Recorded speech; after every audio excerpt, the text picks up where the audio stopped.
Cool. All right. Well, thanks for joining us, guys. This webinar is actually part of a series of webinars. I know we haven't really advertised it as such, but there are four webinars in the series, and the whole idea is to talk to like non-AI expert founders and to walk them through a process that they can kind of get to grips with what AI is capable of helping them with in their businesses generally across functions. Um, and then to prioritize those, look at possibly quick wins, and then move forward into looking at things like, do you build or do you buy? Do you outsource? Do you insource? How do you actually make it work? How do you kind of progress once you've decided where you can make the biggest impact in your businesses? The fourth webinar will deal with stuff like data. It feels a bit boring, but it's actually kind of quite important with AI to make sure your data security and those kinds of things are all in place. How you embed AI within the business. And then the final one, which would probably feel a bit more elective for attendees, is our CTO will run it, and he'll show you like vibe coding. He'll show you how he uses Claude on a day-to-day basis. For those of you that want to maybe just explore some of the more technical elements, if you like, without being like, trained coders, etc. So that's the idea. It's basically, all of you, I'm sure, will have used ChatGPT and other LLMs. And, this is really designed for, what's next? Where do I go with AI in my business in a kind of planned sort of way as a next step? Right. So today is really focusing on helping to provide a framework for identifying opportunities in your business. And before we do that, I'm going to just talk briefly about my starting point and what led me to my sort of spark or the lights going on when it came to AI. We'll spend a chunk of time, maybe 15 minutes, talking through, in our view, what AI does well for founder-led businesses right now. So things you can be thinking about right now. There are a few simple tools we're going to recommend. And then we'll finish off with kind of an opportunity framework for your business. And those of you that want to participate and I know you and we haven't really discussed this, but we are running the webinar series outside of the TLM. But if it works for you guys, we're very happy to continue to run the full series within the Lacquer network as well. So those of you that do want to attend and work systematically through the webinar series, you'll be identifying and prioritizing areas in your business for implementation, and then bringing that into the next meeting where we talk about do you build, do you buy, etc. So hopefully that agenda makes sense to you. Just to give you a high-level overview of the actual opportunity mapping, on the left-hand side, you've got your key business functions. Most of you, I'm sure, will have most of those functions, even if you don't have people leading those functions. So if you look at human resources, for example, you might not have an HR team. You might not have anyone with an HR function, the sort of title, but you're doing HR stuff. You're hiring, you sometimes firing, you're paying. So you'll be doing the basics of HR. So what we'll be working through as we exit this is looking through your current processes for things that are frustrating you, for processes that are really too time consuming and frustrating, matching that to an AI capability, looking at where you can save, where there's most impact, time saving, opportunity cost, etc., prioritizing, and then moving forward. But we'll finish up with that. So just a bit about me. Forget the silly hat. I think they call that marketing. But in South Africa, I started my career I started at Woolies actually in Cape Town, which was fun. And then joined a guy called Andy Andrews, who created the first private business school in the country. And we built that. We brought out the Henley Executive MBA. It's still going, but it was sold. We sold it after 5 years. And then I did one of the early BEE deals with Kagiso Trust to do something similar. And we IPO'd that with some other guys at the end of 99 on the JSE. Found ourselves in the UK. And since then, I've been in software, leading SaaS companies across a variety of sectors. So I have a good executive knowledge of software, but I'm not a technical guy. I know enough to be dangerous. And clearly, like many of you, I'd use ChatGPT for content, for research. But early last year, I decided this is such a big deal. I need to really get into it. So I joined, my step was to join a community. There are lots of them out there. I joined a community called Ben's AI. Now, Ben is I think he's based in Brazil. He's a Dutch guy. He's one of the early sort of prophets in the space and has done some pretty amazing work. If you look on YouTube, you'll see dozens, if not hundreds of videos that he's created, many of them focusing on like how agents can help you to improve things in your business. So I joined that community. I was quickly blown away by the capability of agents, although it was quite early still, and immediately decided to create RevGeni. This is not a pitch about RevGeni. We won't be talking about RevGeni at all. So starting in terms of what AI does well now at a high level, and then we'll go into like 4 or 5 use cases that are more specific. So just thinking about how it might help a founder-led business, AI is really good at reading between the lines and recognizing patterns. So if you have a lot of data coming in, let's say a lot of correspondence from prospects or from partners or from existing customers, and it feels like a struggle to make enough sense of it, or you don't feel on top of it enough. That's a really good use case for AI. It's a brilliant and a simple use case. You can apply an agent or build something that can actually show you those patterns, show you, let's say, sentiment analysis and communications, and just help you get on top of it by looking for those patterns. Obviously, AI really is useful in helping you to make better decisions. So many of you would be thinking like, well, should we be targeting customers in the UK? Should we be opening an office in Europe? Should we be going to another geographic area? Where do I I've got a bit of cash to invest on occasion. What's the best way to actually make use of that money? And AI is a very objective way of helping you to make better decisions. When I think about the bad decisions I've made, and there've been plenty in my career, it's always when I haven't taken enough input and haven't had enough objective input. And AI doesn't care what you think. It doesn't care about your opinion. It just looks at the facts. It looks at your market. It'll look at your competitors, whatever you're wanting it to do for you, and it'll give you a range of ways of thinking about a problem or a decision you have to make, and helping you to be more objective and more solid in your rationale for that decision. I'd imagine that all of you have used AI for research, and of course, it's just like much better at finding stuff much faster.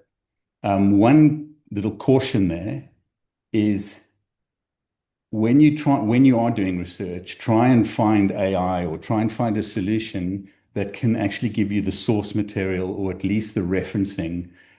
Because if research is important to your business, if providing accurate information is important to, let's say, your customer base, or let's say in your marketing or whatever your usage is, you need to be confident that you know where that information has come from.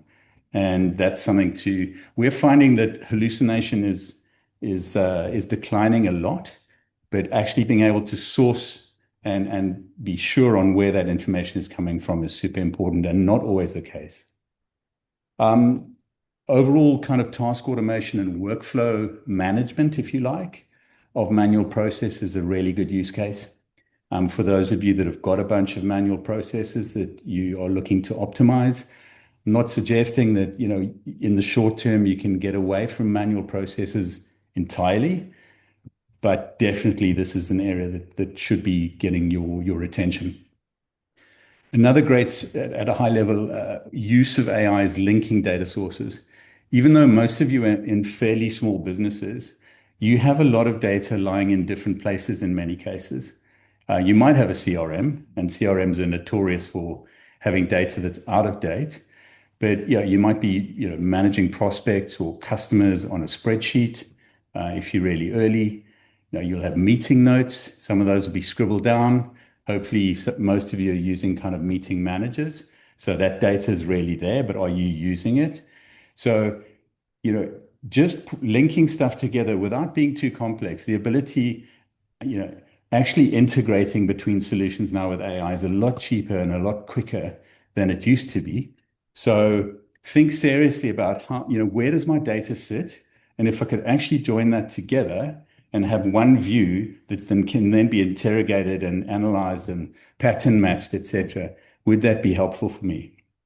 And then finally, at a high level, rapid learning. So AI is really good at understanding, if you train it correctly, your market, your competitors, the dynamics in your industry, and then it can serve you better. So those are some high level thoughts. By the way, happy to take some questions as we go through as well. So Ewan, please monitor any hands up. So maybe moving at a level of detail more specifically, here's a more specific use case. Most founders are like a bottleneck in their businesses, because if you have a small team of people, often they are calling on you. You need to make all the key decisions. A customer wants a proposal, or a customer's got a real problem and people just default to you because you're the person with the most knowledge. You're the person generally with the most experience, and you're the person that's trusted most by your customers. So actually, if you want your business to scale, you've got to figure out how to syndicate your knowledge and expertise. How do you actually pass that to your team? So this is an internal use case.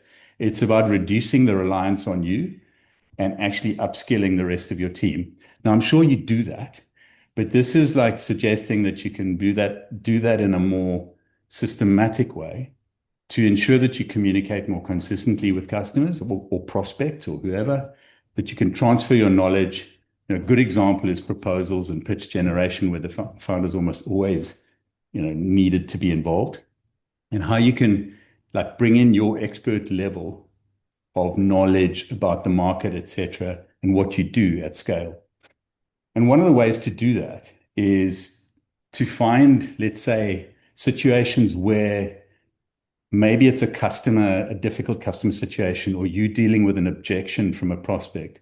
Find the emails, find the conversations where you actually address that. Find as many of them as you can. Or if you don't have enough, start tracking them. Start realizing that those are critical situations where if you track them and you manage them and you then feed them to an agent, they'll then be able to kind of look at, how you write, how you think about value, how you describe your value, how you manage common objections when you're faced with a prospect that's being difficult. What's your point of view on the market? You guys are experts in what you do. You have a point of view that sometimes you're not even aware of. So the suggestion is, be aware of those situations, be aware of where that information is, and use AI to like almost systematize, create a playbook, in simple words for your team.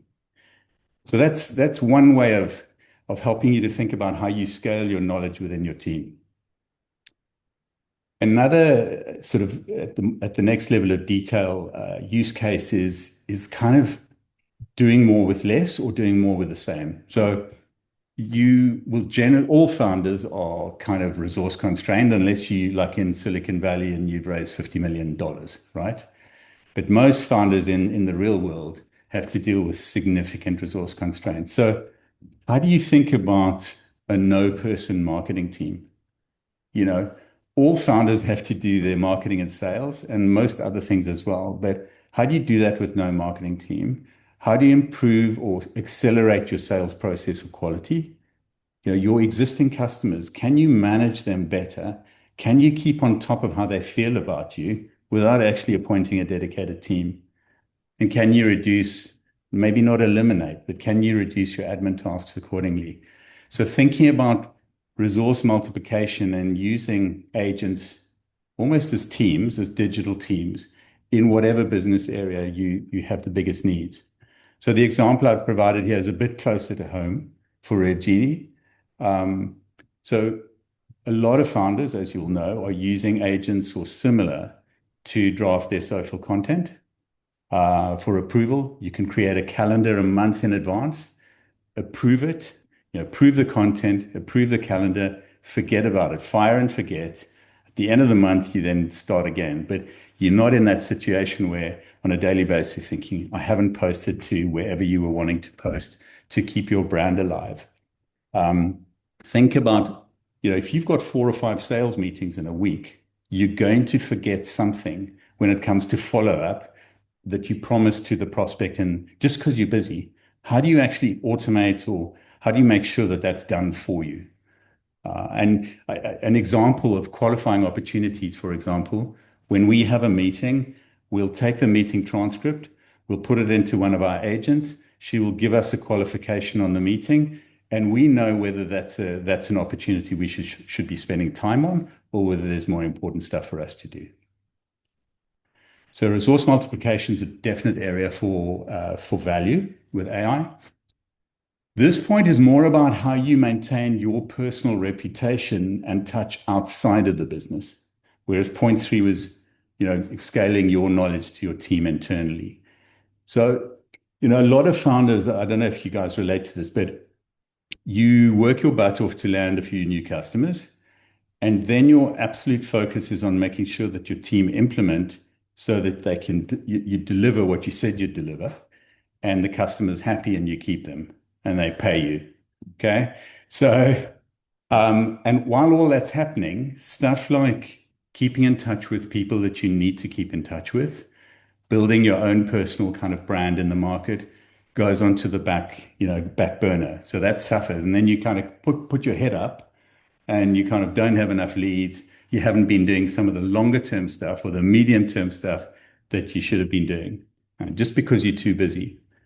So one of the suggested ways to do this is just think of something like smart nurturing. Now, nurturing is something that a lot of businesses don't do well. You go through the sales cycle and someone's not ready to buy. And in many cases, what happens is that they just sit in the CRM or on a spreadsheet and ultimately they get forgotten about. But if you're in the situation where you have relationships, either they're prospects that aren't ready to buy, or they might be partners, they might be investors, whatever the reason, think of the notion of smart nurturing. So thinking of a way in which AI can monitor, let's say, your community updates, the news, combine that with previous communication, if there has been previous communication with those people, to create personalized outreach, like with potentially when a certain trigger happens, someone changes job, someone gets investment, whatever that trigger might be, you can set that up. And it's not that tricky to like automate some of the outreach while you head down in the business. You're still supposedly reaching out to people, and the content of what you're doing and the warmth and the kind of relationship building is all there. And you've set it up to be of a good quality, but you're not having to spend too much time on it. A fourth area for AI and what we feel it does well now for founders is decision making under uncertainty. So like you might want to validate a market. We've just recently gone through a whole sort of pricing optimization discussion and what works best and why, where to prioritize your investments. But I want to talk about hiring and team building and how we use AI. So if you're a small business, if you get a key hire wrong, it can be disastrous. I've been there.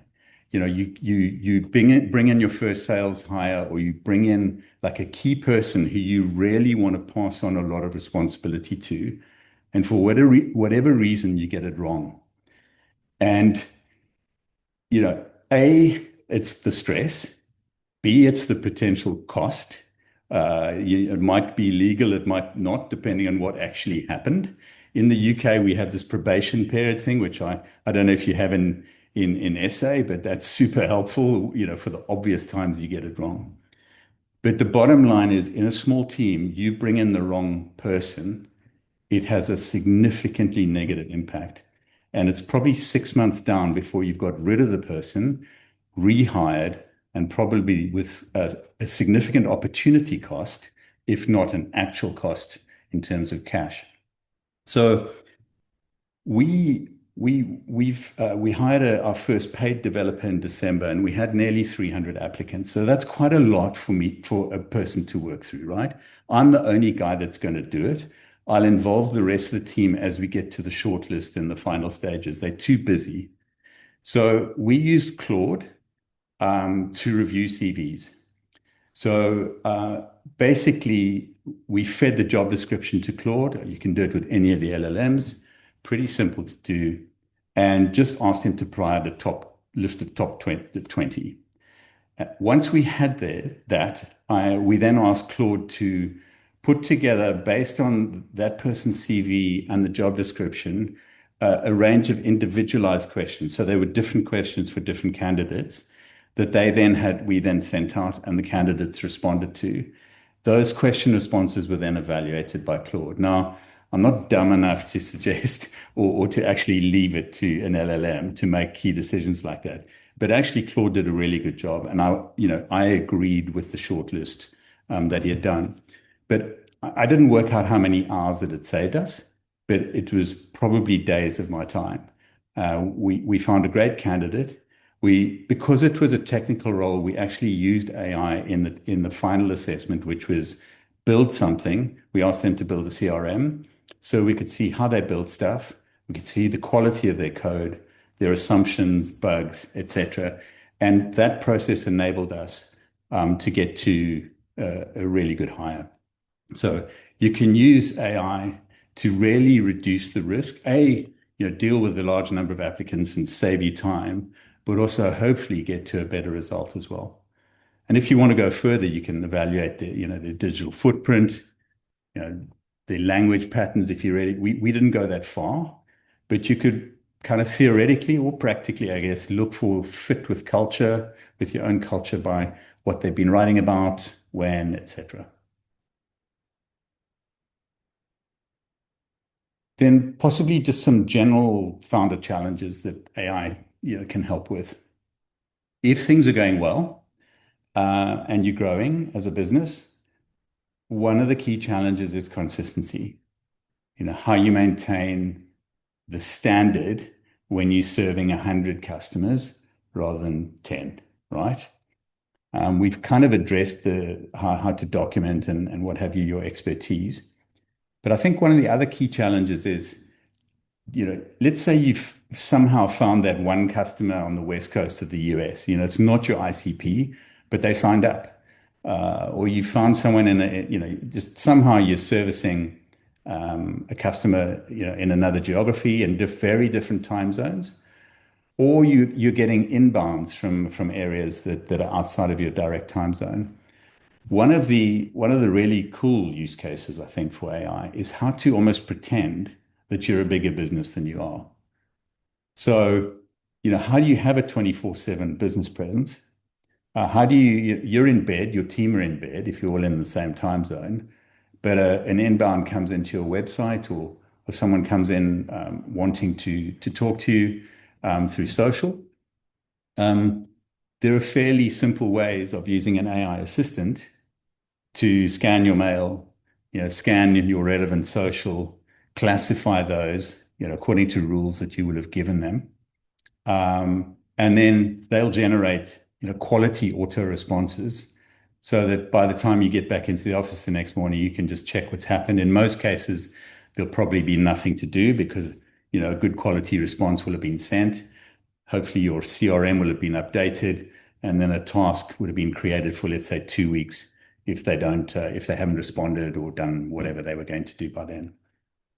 So those are just some general thoughts around what AI does well right now. Obviously, as it's developing, and it's developing at a hell of a pace, this will expand significantly. But with a founder hat on, these are some of the things we think you guys can be thinking about, and that it's relatively straightforward and relatively inexpensive to make good quality, good progress in.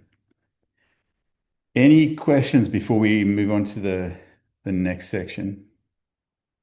I've actually got a specific question in the next section because we're going to just talk about a few simple tools. And my question to you is if any of you have tried to build a custom GPT. So there we go. So Aidan, I'd like to hear a bit about that. When we look at it's the final point here. So please, if you don't mind. Um, so just a few tools that you can start with, like literally at a low subscription cost. I've mentioned how we use Fireflies. A lot of people are using meeting tools, but what we're seeing is a lot of people are not using the information. You know, do your team members know where your meeting summaries are? Do they know how to access them? Are they actually integrated with your CRM? So when your salesperson or you, if you're the salesperson, has your next meeting, is that transcript in the CRM and is a summary there with a summary of what the next actions were going to be? We find there's quite a big gap between, sometimes you log into a meeting and there are more meeting managers or tools than there are attendees, and it's a bit weird. Um, but we find a lot of people are not actually using that information in a concerted way. So all of our meeting summaries go into our Slack channel. So anyone in the team can have a look at any of our meetings. Sometimes means you got to be a bit careful about what you say. And obviously if something's super sensitive, you will delete or ensure that it's not made public. But we provide that level of access to our team. So, even if it doesn't directly affect them, if they have time, they can kind of bring themselves up to speed on things. But the biggest practical example for us is how we use the meeting transcript to decide whether or not this prospect is actually going to happen, whether they're going to join us, and if not, why not? The second tool that I would strongly suggest you do is try voice chat. Try a tool like Aqua. There are lots of them out there. So, and although it feels like a small thing, at the end of the month, if you look at how much you've used your prompting tool, you'll see how much time you saved. It builds up. So even for like a simple Google Chrome request, like any kind of general Google request, I just voice that in now. I don't type. And actually, what that means is not only do I save time, but actually I provide better instructions. Because what I find myself doing, if everyone is busy, you know, when you do your Google prompt, you type in, but you type in the kind of minimum. When you're voicing it, you provide more clear instructions, and I think you get a better result. Um, and then the final one is building a custom GPT, which I'm not an expert in, but I do know that it's relatively straightforward. And if you have a pretty specific use case on ChatGPT or any of the other major LLMs, you should, with a little bit of input, maybe from YouTube videos and what have you, you should be, without being a super technical person, be able to at least try building a ChatGPT, learn from that, and hopefully get some results. But I'd be really keen, Aidan, to hear about your experience. How's it, Grant? Thanks. Yeah, so it's my third GPT that I've built. The first one was for my previous role as a channel and sales manager in the telecoms industry. Ultimately, it was called a sales strategist. But the one I've probably spent the most time on, just talking more to the points that you've done, and sort of from a founder's perspective, is I've created an MD GPT for me as the MD of the new business. You give it a description, you give it instructions. Now, I use ChatGPT to create those full instructions and ask me more and more questions to try and make it more specific, because you can have tones, you can have emotional, unemotional, you can be cocky, you can be funny. I've got loads of information about the website, about the business. I've then got, you can even put conversation starters as an instruction for your GPT. A silly one: evaluate this pricing decision and tell me when we could break even, or positioning. So it will come up with conversation starters. But the biggest thing I've done is every meeting my partner and I had to set this business up, I recorded it, I transcribed it, I've got all the meeting notes. That is in my GPT as my knowledge base. So it's got every discussion we've had since the start of us coming up with this business or me joining the business. So it's got every piece of context, it's got every piece of understanding.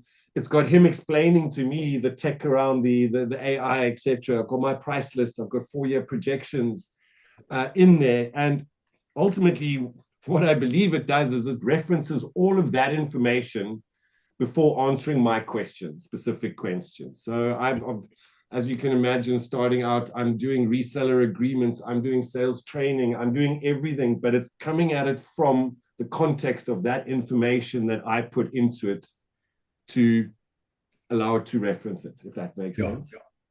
it does. And what sort of impact? I mean, obviously there's a time saving for you. What other impacts do you think it's having, Aiden? It's as you've said there, it's skill sets that I don't have from a experience perspective, marketing, sales. Okay, yes, I've got some sales. I'm of an age where I've been around business for long enough to have generalized ideas, but it is the marketing expert, it is the sales expert, it is the accounts expert. Just to set up my folder structure on Gmail, as a silly example, I asked it for the best structure for a business. And it gave me all the structure, and it was very different to how I've ever done it in the past. I've always done a function as opposed to a business function, as in sales, as opposed to compliance and guidance. As sort of, I can't quite give you the word for what the differences is there, but Yeah. time saving, being an expert in stuff that I'm not an expert in, and a sounding board.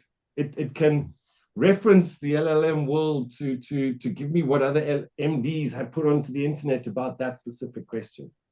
Yeah. Awesome. I mean, I think a couple of things there. What you commented around context. So uploading all of the information that you can, no doubt, and it goes back a little bit to the kind of how do you, as a founder, socialize your knowledge to your team, right? Or the rest of the team. You've got to provide as much context as possible. And for sure, if agents, the more context they have, the better the results you will get, without a doubt.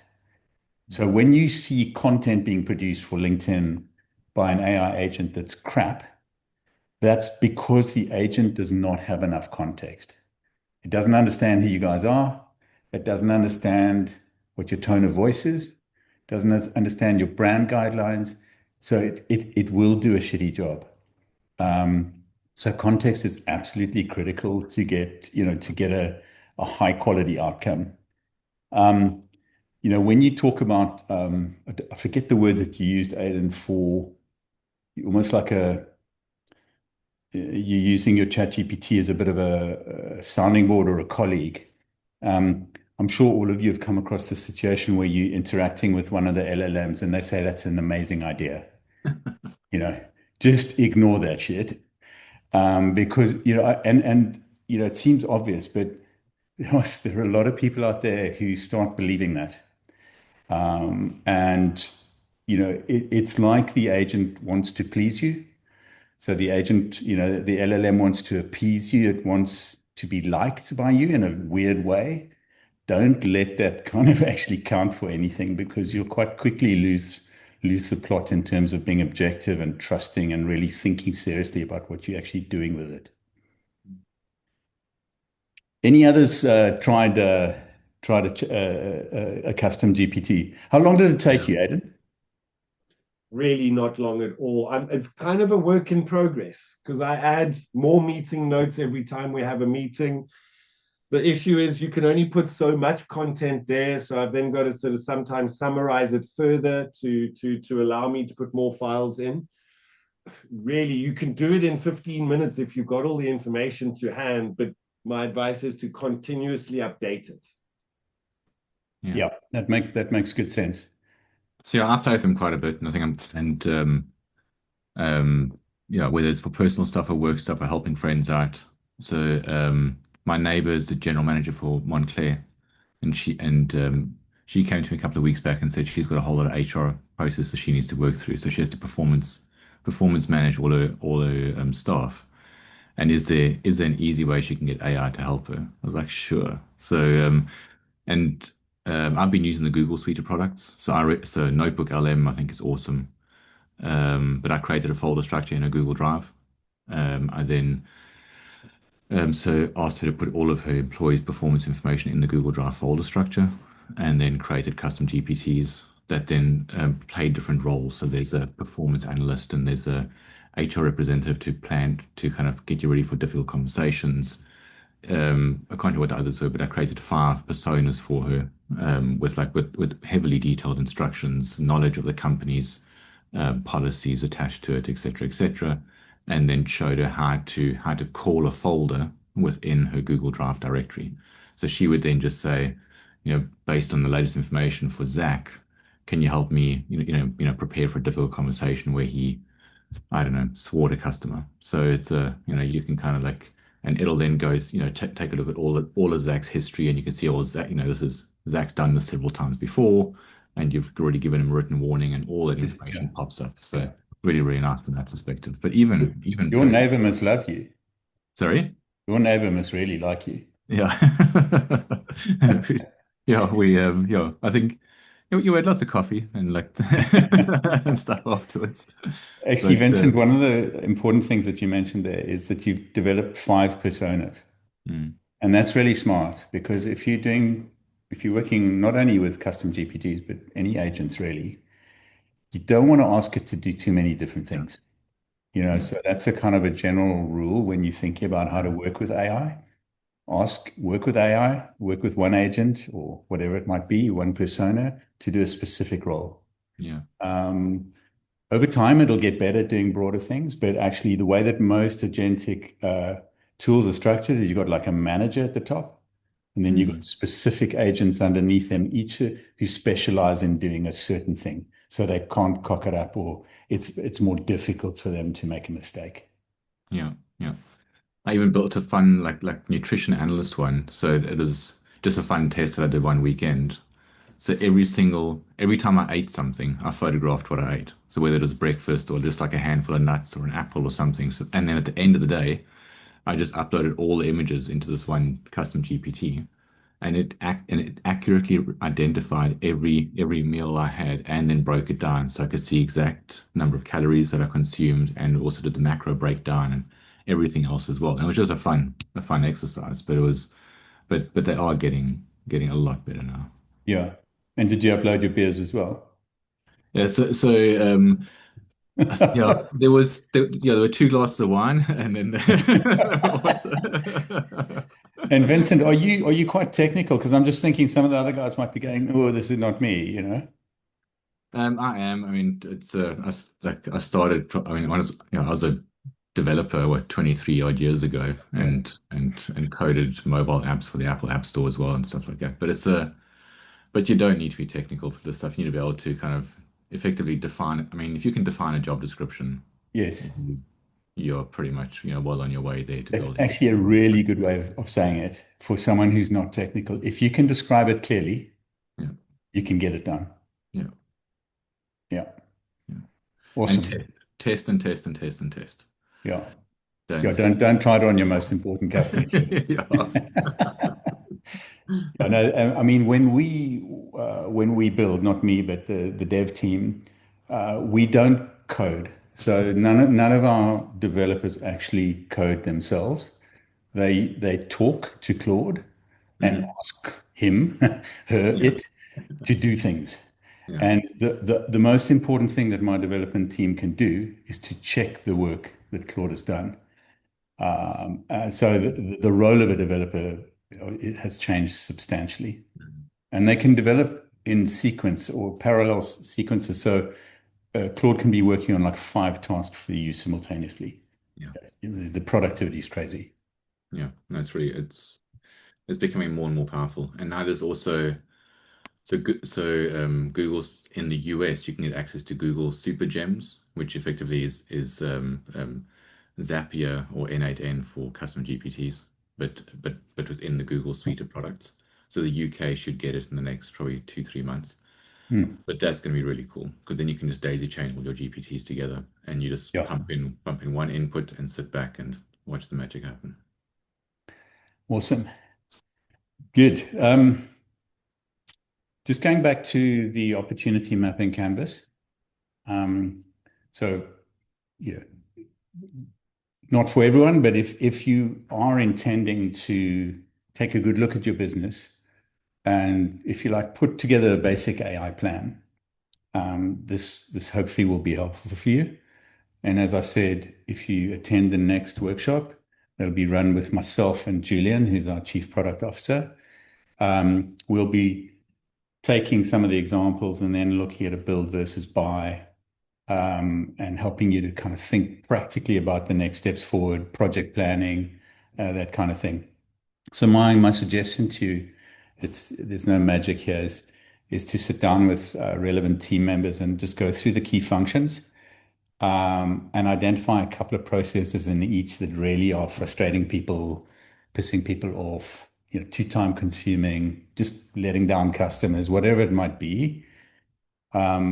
Think about matching those against, automation potential or pattern recognition. Some of them might be a combination of sort of AI capabilities. And then, importantly, you've got to start thinking then around which ones of which one of these will have the biggest impact? What's the actual opportunity cost if we don't make the change?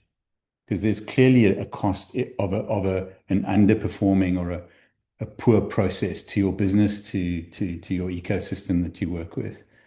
Can we save time? Can we improve quality? Can we improve service? So think a bit through that, then prioritize, and then finally, I think, look at, okay, which of these could be quick wins admittedly based on let's say a non-expert view, but just with your business hat on as experienced business guys, which one looks like it could be a quick win? Which ones look like they probably are going to be a project? We might need some budget. We might need some, maybe some outsourced project management skills, etc.